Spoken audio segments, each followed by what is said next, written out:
Ora, nós iniciamos um novo tema hoje e neste novo tema vamos usar a leitura de Atos dos Apóstolos, capítulo 12.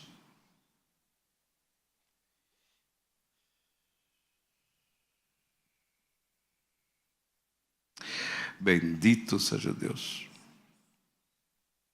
Ativar, o pastor David escreveu com a nova ortografia. Ativar, sem C. Active. Os ingleses ainda mantêm active.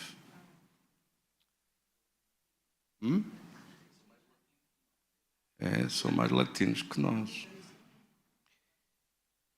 Eu não mudei, eu continuo a escrever à moda antiga, mas pronto, mas está ali o ativar. Vamos, siga em frente. Não é por isso que eu vou deixar de pregar a palavra de Deus. Glória a Deus. Bendito seja Deus. Bendito seja Deus. Querido Senhor, damos-te graças da tua palavra, da tua bênção em nossa vida. Damos-te graças desta palavra de Atos 12. Leia comigo. Por aquele tempo mandou o rei Herodes prender alguns da igreja para os maltratar e fazendo passar ao fio da espada a Tiago, irmão de João. E vendo que isto foi agradável aos judeus, prosseguiu prendendo também a Pedro.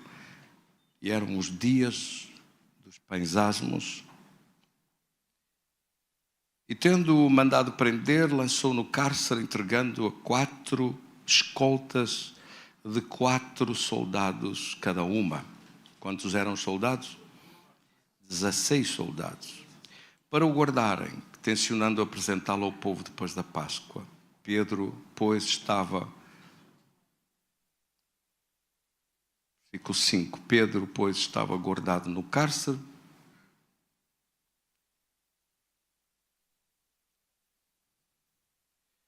Mas a igreja fazia oração incessante a Deus por ele. E quando Herodes estava para o apresentar, naquela mesma noite, Pedro dormia entre 2 soldados, acorrentado com 2 cadeias, e sentinelas à porta guardavam o cárcere. E sobreveio um anjo do Senhor, e uma luz iluminou a prisão. E tocando ele o lado de Pedro, o despertou, dizendo: levanta-te depressa. Então as cadeias caíram-lhe das mãos, e disse-lhe o anjo: cinge-te, calça as tuas sandálias. E ele assim fez, disse-lhe mais: põe a tua capa e segue-me. Versículo 9, leia comigo. Então, saindo, o seguia, não sabendo se era real o que fazia. Por meio do anjo, parecia-lhe antes uma visão. Parecia que estava a ter uma visão ou a sonhar. Versículo 10, lemos juntos. Depois de terem passado a primeira e a segunda sentinela, chegaram ao portão de ferro que dava para a cidade, o qual se lhes abriu automaticamente, e saindo, verdaram por uma rua. Logo adiante o anjo se apartou dele. Querido Senhor, damos-te graças da tua palavra, da tua bênção. Damos-te graças do teu favor, em nome de Jesus. Então Pedro, caindo em si, disse: agora eu sei verdadeiramente que o Senhor enviou o seu anjo e me livrou da mão de Herodes e de toda a expectativa dos judeus. Querido Senhor, damos-te graças em nome de Jesus, da tua bênção sobre a nossa vida, em nome de Cristo Jesus. Amém. Graças a Deus. Tenha a gente ali sentar. Prepare-se para tomar algumas notas sobre ativar o poder de Deus. O poder de Deus pode estar ativado em nossa vida ou pode estar inativo. Você pode ter o seu carro, mas o carro está na garagem e está desligado, e está a garagem fechada. Não está a trabalhar o carro, está lá fechado. Bem, não quer dizer que não tem, quer dizer que de momento não está a usá-lo. Sim ou não? Pode ter um shampoo e o shampoo está fechado no frasco e não está a usá-lo. Não quer dizer que não tem. quer dizer que não está a usar. Você pode até um dia pôr a mão no bolso, numas calças que estavam arrumadas há algum tempo, e aparecer uma nota. Não quer dizer que não tinha dinheiro. Ele estava ali esquecido e de repente teve uma boa notícia. Ao pôr a mão no bolso, apareceu a nota que estava esquecida. Não significa, portanto, que a pessoa não estar a usar ou não estar a beneficiar daquele bem, no fundo era como se não o tivesse, visto que não o usa. É como uma pessoa que não sabe ler e gostava de ler, e tem outra pessoa que sabe ler, mas não lê. Quem sabe ler, mas não cultiva a prática de leitura, quem sabe ler, mas não gosta de ler, sabe ler, mas não lê. Sabe ler, mas não pratica a leitura. Nas estatísticas, e normalmente os americanos são os melhores nisto para fazer estatísticas de tudo, todos os grandes multimilionários do mundo são pessoas que leem todos os dias e leem com força. Leem não só do assunto do seu trabalho, mas leem livros. Leem, cultivam-se, cuidam do seu crescimento para não ficarem estagnados, seja na matéria do trabalho que desenvolvem, seja com pessoas. E de facto nós precisamos de crescer e precisamos de adquirir conhecimento na nossa vida e ler sobre outros que se representam como mentores em nosso lugar, que já passaram por algumas coisas e que deixaram e que verteram para a escrita de um bom livro certos acontecimentos da sua vida que venceram, ou que resolveram, ou como triunfaram, ou como adquiriram sucesso, e não faz mal nenhum alguém ler a sua história, conhecer sobre a sua história, conhecer sobre o valor daquela pessoa. E ler um livro dele era como se estivesse sentado na sua frente a ter uma entrevista pessoal com ele, porque está a ler o seu pensamento, está a ler acerca da sua vida, das suas histórias, das coisas que passou, das coisas que venceu, e por isso ler é algo que nós devíamos cultivar sempre. Eu procuro ler no mínimo uns 20 minutos todos os dias, ou meia hora, às vezes 20, às vezes meia hora. Procuro ler sempre, todos os dias. Eu vou lendo. Às vezes não é tanto como eu queria, mas vou lendo todos os dias um pouco. Pego num livro até eu acabar. E há muitos bons livros sobre finanças, sobre história, sobre grandes homens de caráter da história. Muitas vezes eu ponho no meu Facebook, ponho períodos da nossa história, de grandes homens da nossa história. Se você for ao meu Facebook, encontra lá histórias sobre Vasco da Gama, encontra sobre Dom Francisco de Almeida, vice-rei da Índia, encontra homens que nós tivemos na nossa história de um caráter, de uma verticalidade, de uma honradez, de uma força, de uma coragem absolutamente fantásticos. Não admira que aquele fosse um período de grande riqueza no nosso país, de grande valor no nosso país, porque coincidiu que um conjunto de homens de grande valor se juntaram todos naquele período. Hoje já nos bastava um daqueles só. Só um, e já ficávamos felizes e contentes se tivéssemos só um. Mas aconteceu que se juntaram umas dúzias deles naquela época e conseguiram arrastar um país para a frente com ideias, com criatividade, com crescimento, com desenvolvimento, com uma coragem extraordinária, que viveram batalhas difíceis, lutas terríveis, que venceram problemas sérios e outros problemas que eram só lendas, como o Adamastor, mas que venceram, glória a Deus. Foram para a frente e enfrentaram e venceram, com erros, com coisas acertadas, com coisas falhadas, com coisas que deram certo, com coisas que correram menos bem, mas avançaram, glória a Deus. E a vida muitas vezes é feita de erros e acertos. Amém, irmãos?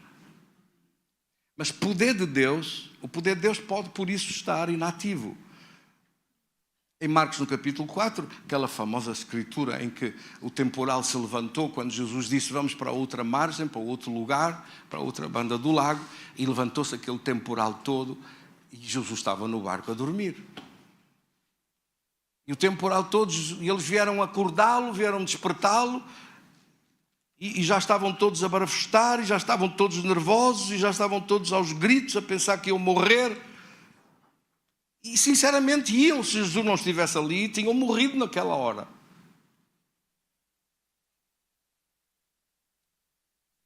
Mas Jesus estava ali, o poder de Deus estava ali, mas o poder estava adormecido. Não quer dizer que o poder que não estava, o poder estava lá. O poder estava lá. E quando Jesus se levantou, pôs o poder ativou o poder de Deus. Pôs o poder em ação. O que é que ele fez? Falou uma palavra, ordenou, deu uma ordem com o poder de Deus e parou os ventos e a tempestade. Expulsou aquele mal que estava por detrás da tempestade. Havia um poder maligno. Por detrás das tempestades que você enfrenta há um poder maligno. Se você ficar a apontar para as pessoas, não vai ver a verdade. Por detrás dos problemas há um poder maligno. Por detrás das tempestades que se levantam há um poder maligno. Quando nós perdemos tempo a apontar o dedo aqui, é por culpa daquele, é por culpa daquela, é por culpa do outro, é por culpa daquilo e dali, você está a divergir das coisas que são fundamentais e importantes. O diabo logicamente usa pessoas, logicamente usa situações, mas a maneira de o vencer é ativar o poder de Deus. E não ficar, puxa daqui, puxa dali, faz briga de um lado e briga do outro. Você precisa de expulsar o demónio que está a comandar as cabeças cá embaixo, e sendo ele expulso, vai ficar tudo em paz e sossego. E vai fluir tudo na unção de Deus e no poder de Deus. Isso é o que significa ativar o poder de Deus. Ativar o poder de Deus é, por isso, ter a capacidade de olhar para a frente com o sobrenatural de Deus, com a unção de Deus, através do poder sobrenatural de Deus, agir com o poder de Deus e não como se tudo dependesse de si, nas suas próprias forças, mas ser capaz de agir com Deus e com o poder de Deus na sua vida.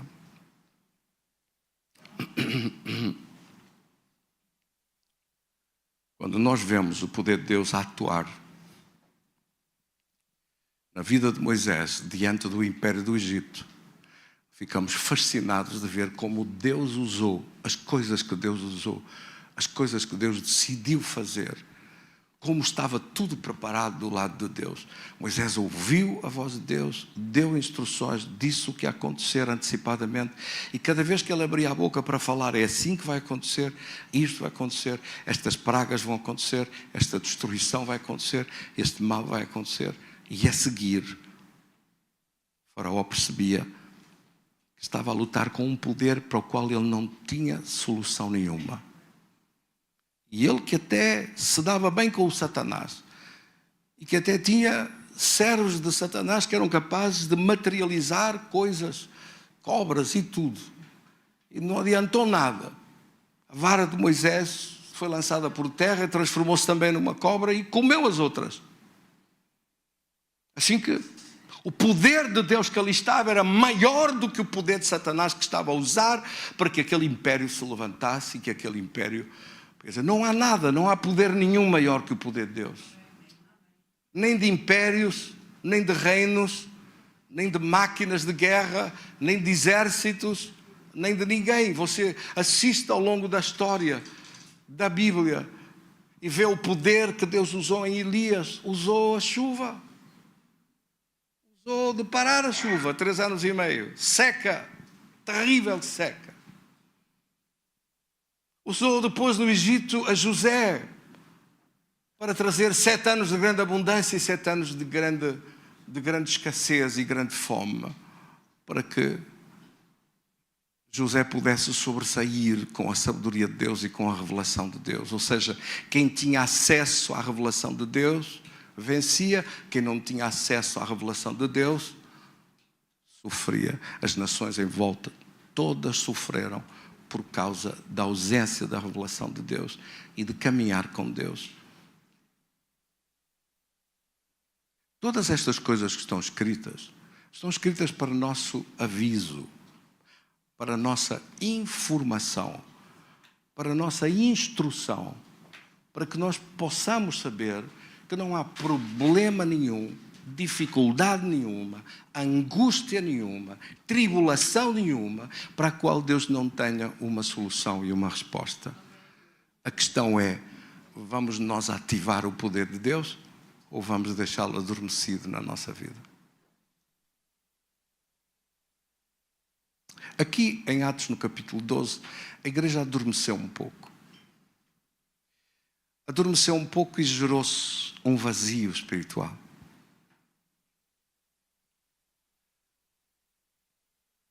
E como se costuma dizer, a natureza tem horror ao vazio.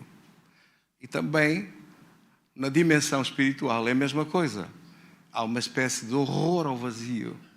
Se não existir o poder de Deus em ação, o diabo vai ocupá-lo com o poder dele. Se a igreja não usar o poder de Deus, Satanás vem e vai usar com o poder dele. Vai preencher com o poder dele. Por isso nós devemos orar pela nação, devemos orar pelas autoridades da nação, devemos orar por estarem as pessoas certas no lugar certo. E nós olhamos para as nações e vemos diferentes tipos de problema nas nações. Se você olhar para Moçambique, por exemplo, destacam-se 2 tipos de problemas essenciais e principais: da mentalidade dos governantes e do problema no norte, dos ataques dos islamitas ao norte, com a morte de pastores, incêndio de igrejas e perseguição. 2 problemas enormes que ali estão. É preciso orar para que haja uma grande mudança, que o mal seja parado, que as fronteiras sejam defendidas, que o governo se importe com as suas pessoas e salve as suas pessoas, mova para lá o exército e ponha fim a essas incursões e ataques. Amém? E que o governo se preze de ser um governo que cuida do seu povo, que se importa com o seu povo. Mas se olhamos para a África do Sul, vemos outra vez o problema do racismo. Agora não de parte dos brancos contra os negros, mas ao contrário, dos negros contra os brancos. A perseguição aos fazendeiros, aos agricultores, que eram como o celeiro da África de exportação para o mundo e que neste momento muitos deles estão a fugir para os Estados Unidos. O presidente dos Estados Unidos sabiamente já disse: podem vir para cá, nós recebemos de braços abertos. Claro, ele quer gente que seja capaz de aumentar a produção agrícola nos Estados Unidos e suprir as necessidades do seu próprio povo e não ter que importar bens de outros lugares. Onde é que está a estupidez nisto? Não vejo estupidez nenhuma. Mas quem está a prescindir de ser, como era antigamente, um celeiro para o mundo, são os outros.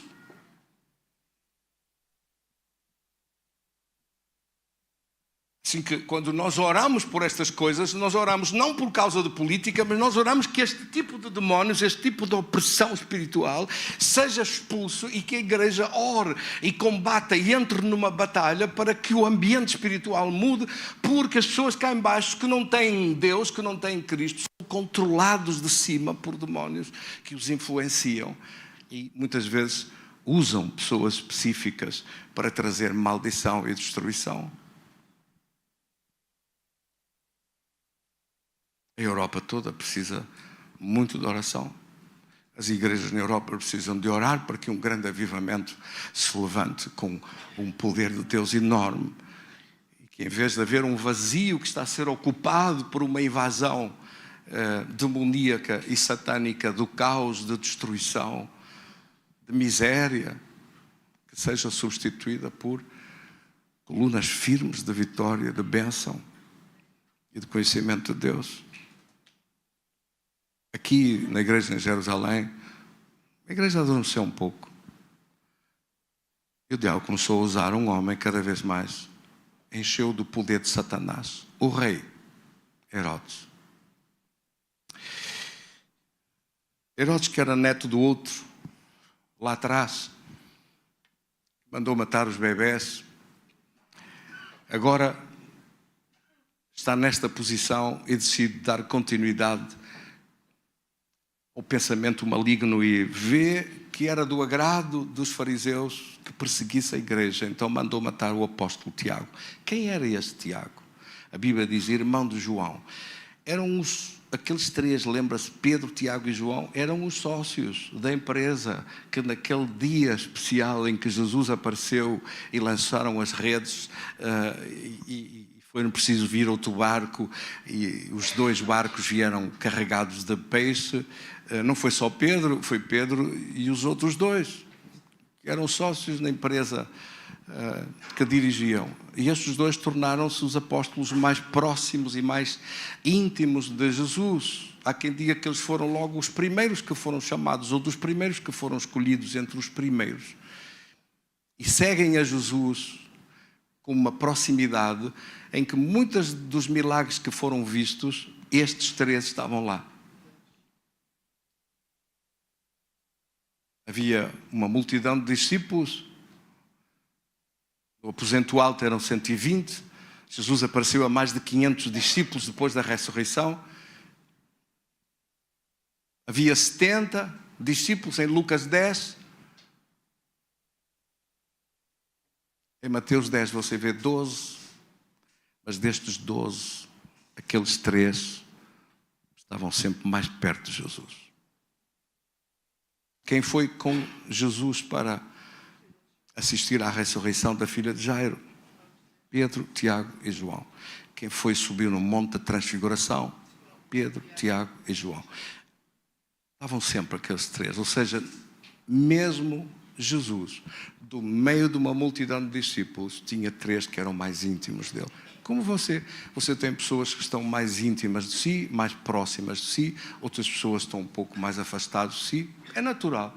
Nós não temos todos os mesmos relacionamentos, não temos todos os mesmos níveis de à vontade, de capacidade de construir juntos. E é respeitável isso, nada contra. Quem é que me entendeu? Você não se tem que dar igualmente com toda a gente.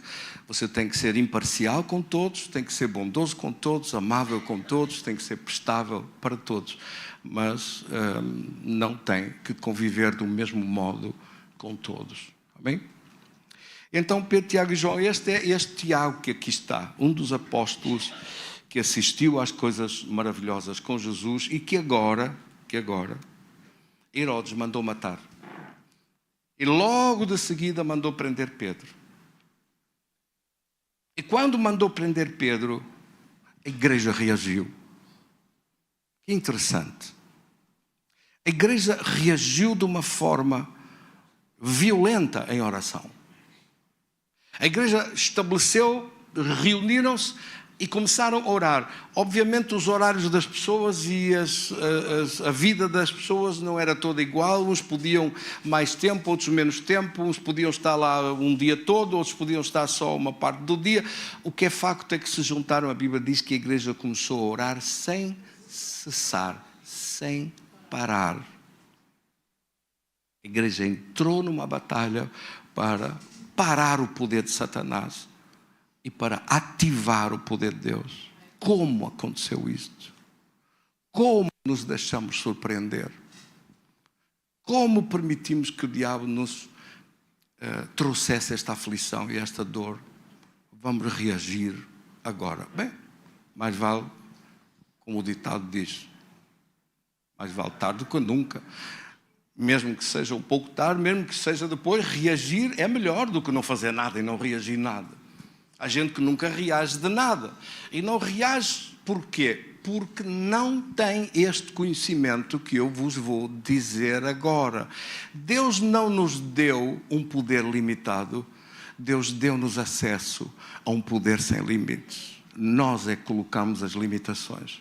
Ou pelo nosso tempo, ou pela nossa vida, ou pelas nossas férias, ou pelas nossas famílias, ou pelos nossos interesses intermediários, ou por outras coisas que intermediam, que ficam no meio entre nós e as atividades com Deus e a nossa busca do poder de Deus.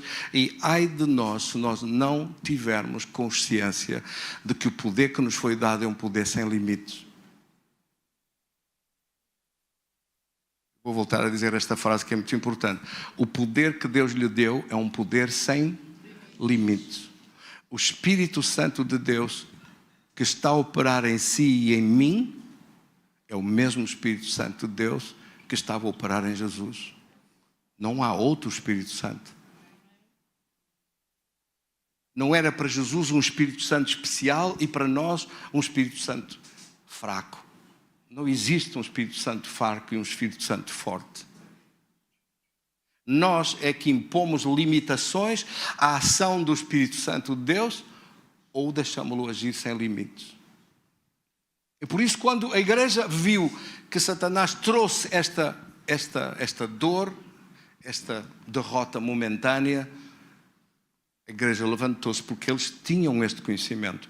Se nós nos humilharmos, se nós buscarmos Deus, se nós nos enchermos do poder de Deus, se nós, diga comigo, ativarmos o poder de Deus, não há limites para o que Deus possa fazer e esta situação não vai continuar. Nós vamos pôr um ponto final a este mal em nome de Jesus.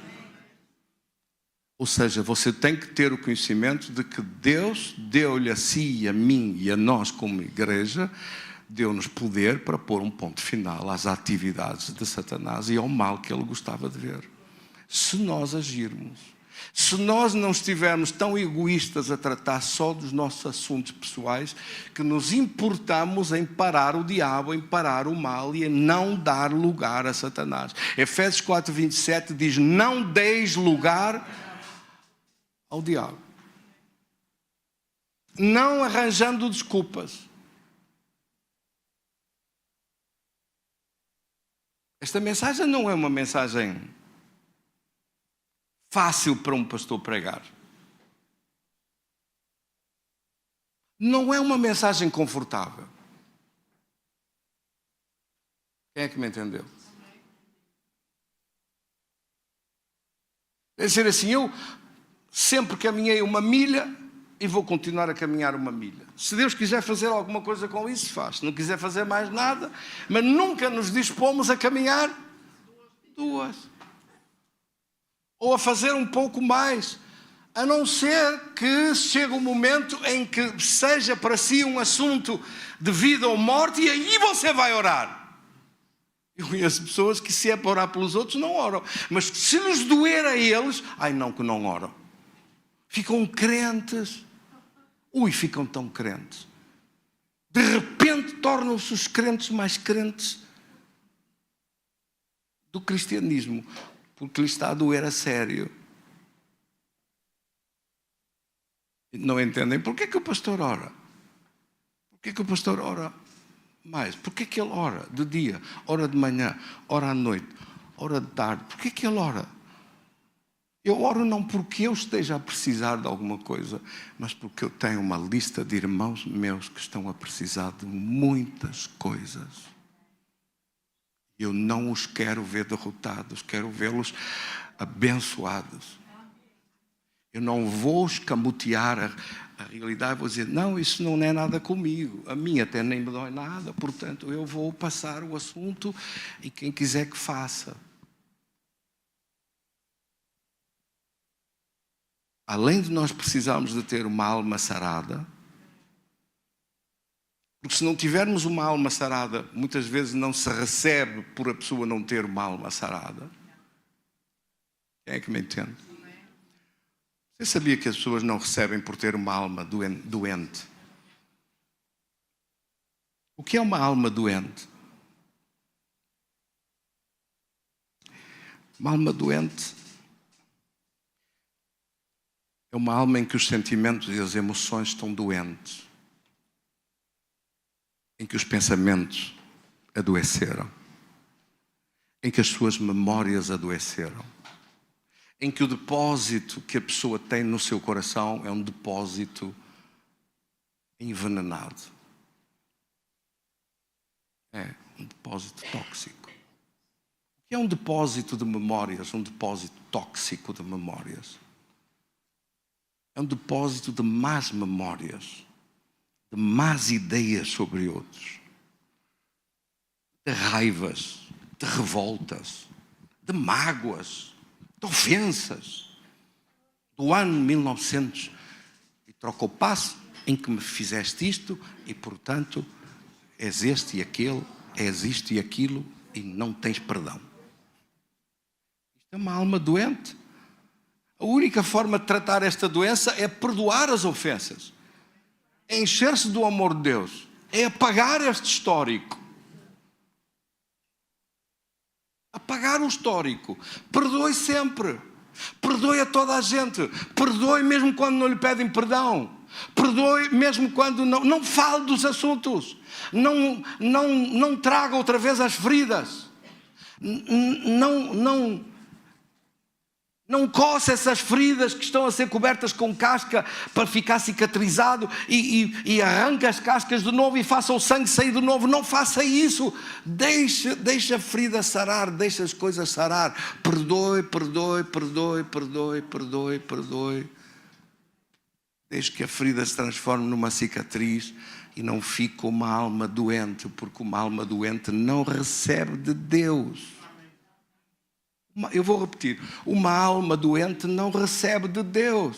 É preferível ter uma cicatriz, mas toca-se na cicatriz e já não dói. Você tem uma cicatriz que foi antes um corte, estava uma ferida, mas agora está uma cicatriz, carrega ali, já não dói. Mas se for uma ferida aberta, ou sai sangue, ou sai pus, ou está infectado, ou está a doer, ou está tudo a doer, dói, não dói só a perna, parece que o coração bate na perna e está tudo infeccionado, está tudo mal.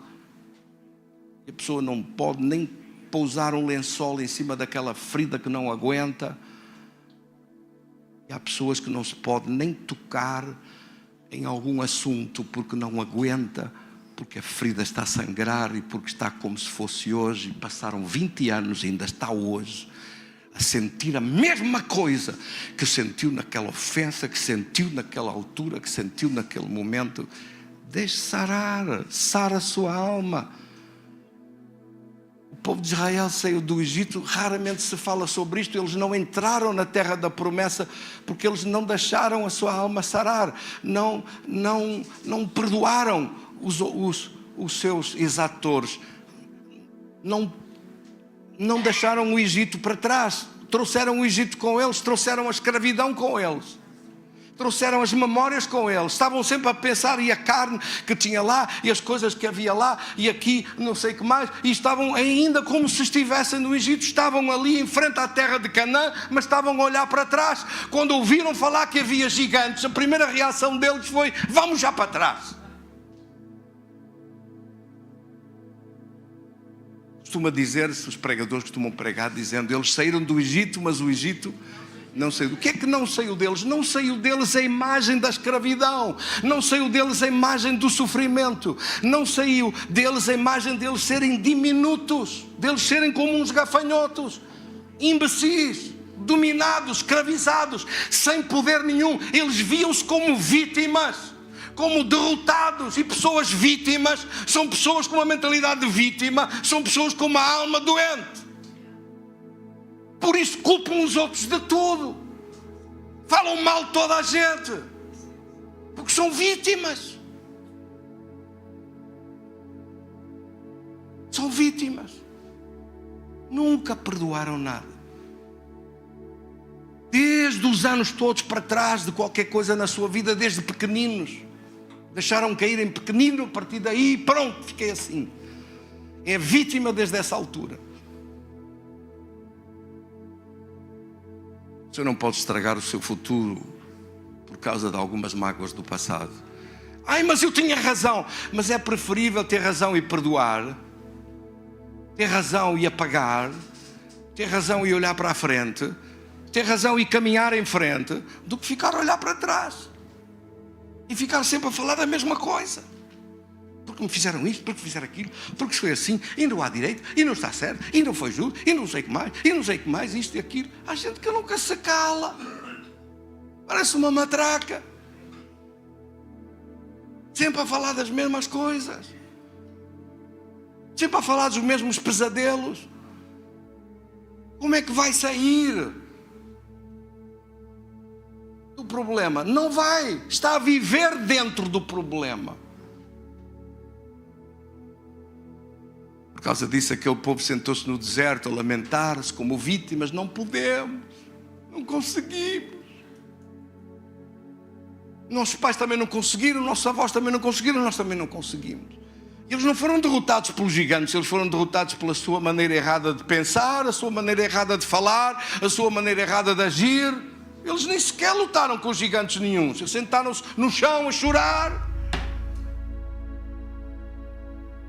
Por causa da mentalidade de ser vítima. E quando você vai à procura de ver como é que eu poderia definir melhor uma mentalidade de vítima, é uma alma doente. Uma alma doente. É isso que a Bíblia chama uma alma doente. Uma alma doente é uma alma que está vitimizada.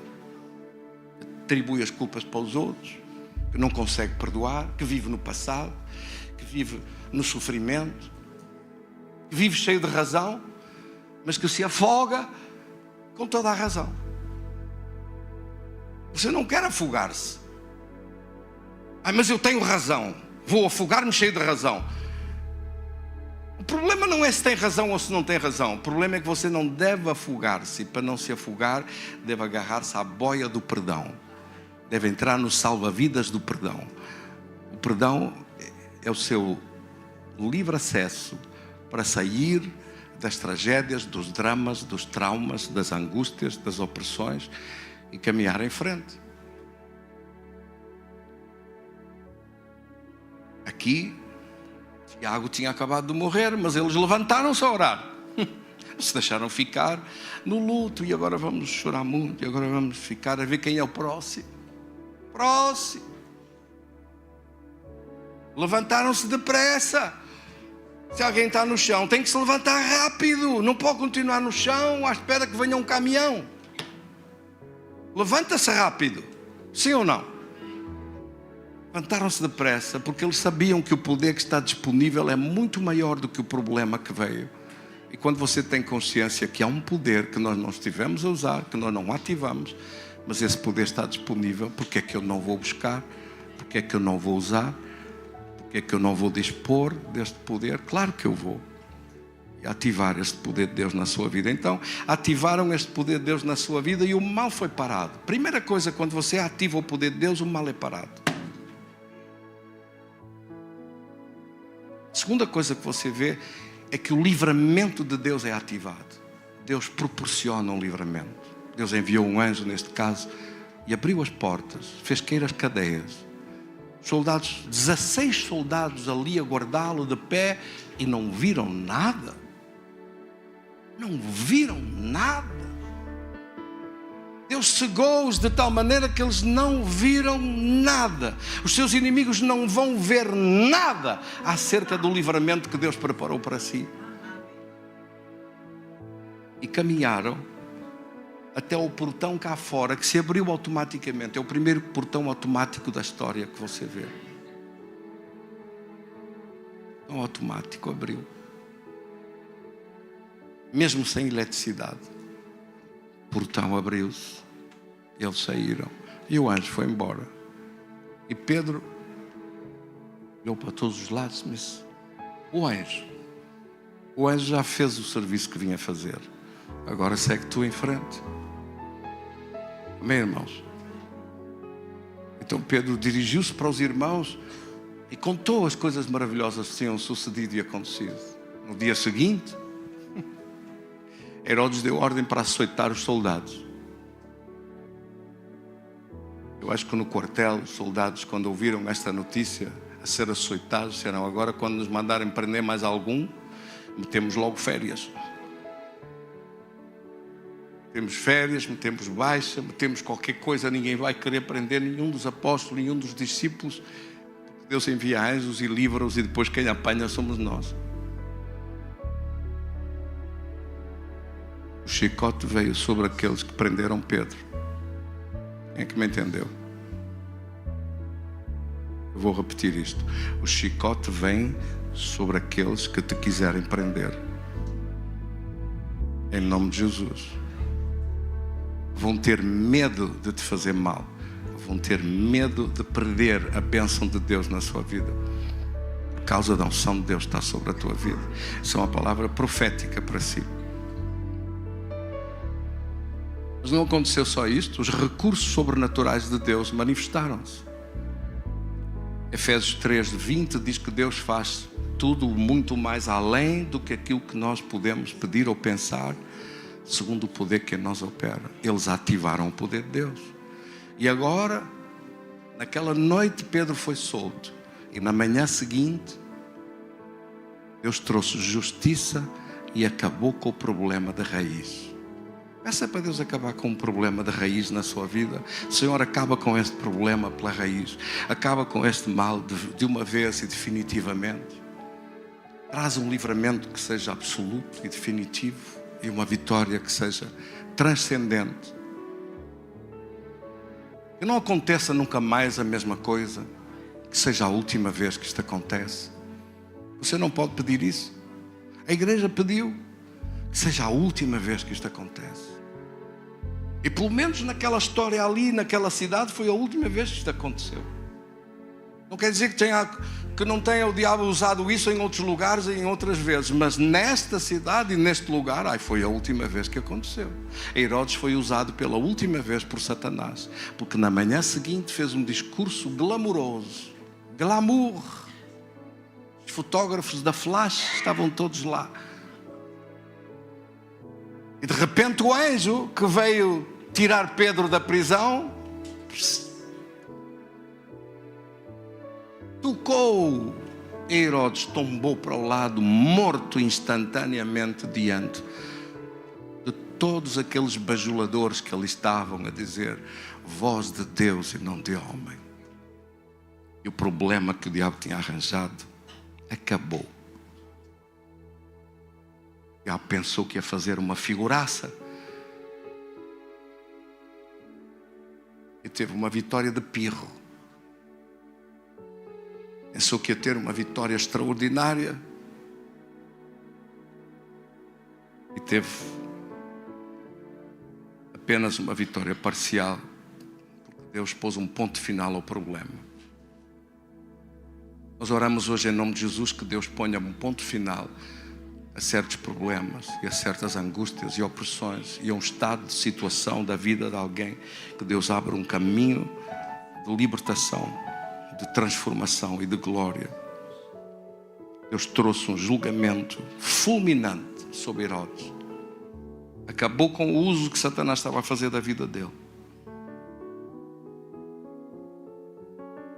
E depois a Bíblia diz no versículo 24: entretanto a palavra de Deus crescia e se multiplicava. A palavra de Deus crescia outra vez e se multiplicava outra vez. Para que é que o diabo fez isto tudo? Para parar a palavra de Deus e não a deixar crescer, nem a deixar multiplicar-se. O que é que Deus fez? Removeu o obstáculo que o diabo trouxe.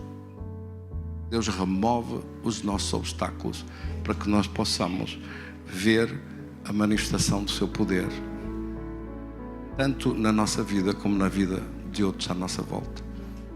Amém? Quantos recebem esta palavra? Olha, para isso é preciso ativar o poder de Deus. Ativar o poder de Deus.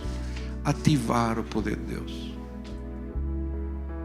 Querido Senhor, ajuda-nos a ativar o teu poder em nossa vida.